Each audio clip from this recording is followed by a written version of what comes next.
हे भगवान, मैं क्या दिन भर यही काम करने के लिए हूँ? सबके पास अपने काम हैं, बस मैं ही अकेली फ्री हूँ इस घर में। सुलक्षणा जोर जोर से चिल्ला रही थी। उसकी आवाज़ सुनकर उसका पति मोहन कमरे के बाहर आया। क्या हो गया? तुम ऐसे क्यों चिल्ला रही हो? संभालो अपनी माँ को। फिर से सारा सामान बिखेर दिया। जब कोई काम होता ही नहीं है तो करती ही क्यों हैं?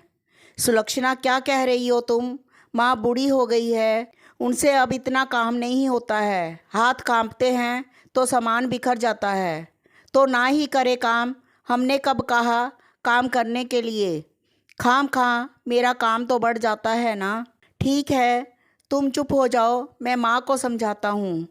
क्या समझाते हो? एक तो सूरज और सुमित्रा ने वैसे ही दिमाग खराब कर रखा है, ऊपर से माँ। क्या करूँ, कुछ समझ में नहीं आता। तुम बस शांति बनाए रखो, नहीं तो बीमार पड़ जाओगी। बाकी मैं देखता हूँ, कहकर मोहन माँ के कमरे में चला गया। देखा तो माँ कमरे की खिड़की के पास बैठी हुई खिड़की में से बाहर झांक रही थी और खुश हो रही थी। कभी ताली बजाती तो कभी उदास हो जाती। मोहन ने खिड़की के पास जाकर देखा तो कुछ बच्चे बाहर खेल रहे थे। माँ शायद उन्हीं को देख देख कर खुश हो रही थी। मोहन ने माँ के सिर पर हाथ फेरा तो माँ ने उसका हाथ पकड़ लिया और अपने पास ही बिठा लिया। 10 मिनट तक दोनों माँ बेटे बस ऐसे ही बैठे रहे। फिर मोहन ने पूछा, माँ खाना खाया? माँ मोहन की तरफ एकटक देखने लगी। शायद उनकी आंखों में ये सवाल था कि बेटा, तूने आज तक तो पूछा नहीं, भला आज कैसे? मोहन माँ के इस सवाल को समझ चुका था। मन ही मन गलानी करते हुए मोहन ने दोबारा पूछा, माँ तुमने खाना खाया? माँ ने नहीं में सिर हिला दिया। मोहन ने सुलक्षणा को आवाज़ देकर माँ के लिए खाना मंगाया। सुलक्षणा एक थाली में माँ के लिए खाना डाल कर ले आई। माँ थाली लेने के लिए हाथ आगे बढ़ाने लगी तो मोहन ने थाली अपने हाथ में ले ली। आज मैं अपनी माँ को खाना खुद खिलाऊंगा, जैसे माँ मुझे बचपन में खिलाती थी। माँ अभी भी एकटक मोहन को देखे जा रही थी पर कुछ कहा नहीं। मोहन ने रोटी का ग्रास माँ के मुंह में डाला। रोटी खाते खाते माँ की आंखों में आंसू आ गए। क्या हुआ माँ, खाने में मिर्ची तेज है क्या? माँ ने नहीं में सिर हिला दिया। तो फिर माँ ने कुछ कहा नहीं, बस मोहन को गौर से देख रही थी। जानता हूँ बहुत इंतज़ार करवाया है, पर अब नहीं। अब हर रोज़ थोड़ी देर ही सही मैं अपनी माँ के साथ कुछ वक्त ज़रूर बिताऊंगा। माँ मुस्कुरा दी। मोहन ने खाना खिलाया और माँ को लेटाकर अपने कमरे में आ गया, जहाँ सुलक्षणा पहले से ही बैठी हुई थी। माँ सो गई? नहीं, बस अभी लेटा कर आया हूँ, सो जाएगी। पता है वह मुझे पहचान नहीं पा रही है, पर फिर भी आज माँ के चेहरे पर सुकून था। क्यों नहीं होगा? एक माँ तो अपने बच्चे के इर्द गिर्द ही अपनी पूरी दुनिया बसा लेती है।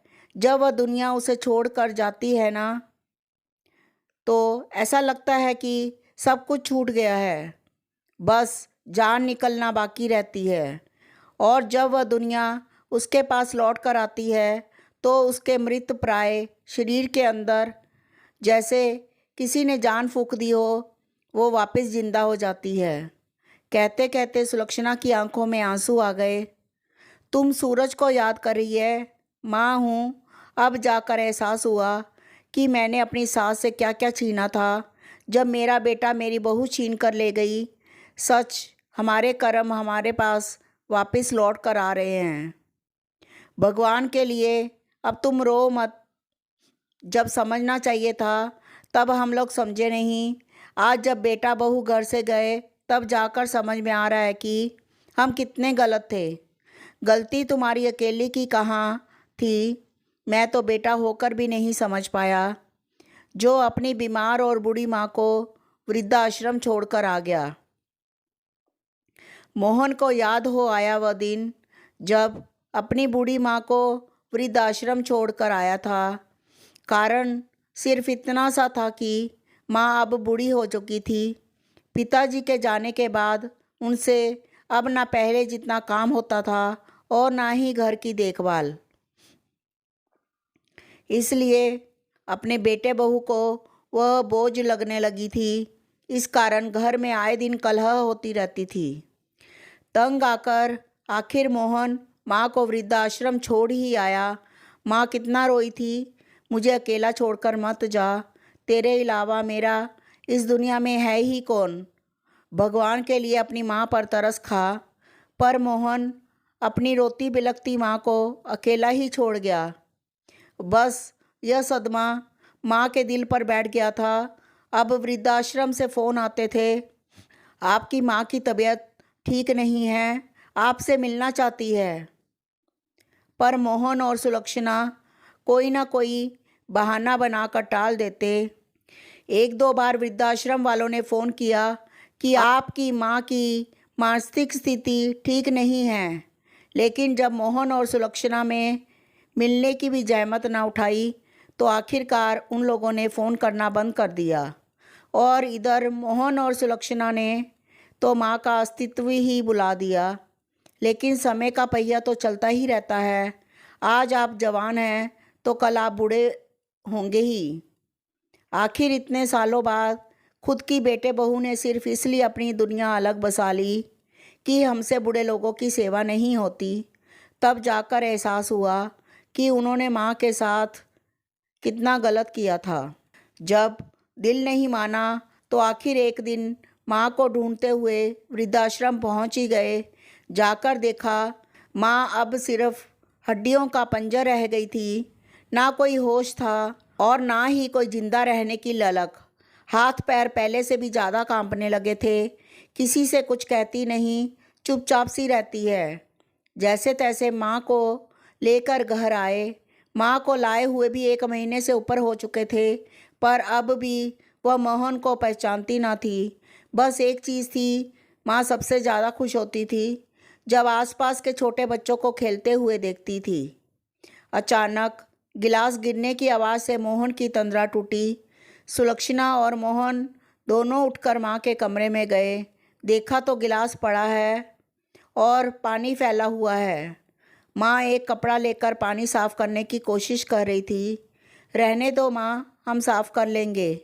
मेरा मोहन खेलते हुए फिसल जाएगा, बहुत मस्ती करता है। माँ बराबर बड़बड़ाए जा रही थी। देखकर मोहन की आंखों में आंसू आ गए। सुलक्षणा की भी निगाहें नीचे हो गई। माँ सब कुछ भूल चुकी थी, बस नहीं भूली थी तो ये कि वह माँ है। माँ होने का एहसास अभी तक जिंदा है। सच है, माँ बूढ़ी होती है, पर माँ होने का एहसास कभी बूढ़ा नहीं होता। पोस्ट पसंद आए तो कृपया पेज को लाइक एवं फॉलो करें एवं कमेंट में अपना सुझाव व्यक्त करें। धन्यवाद।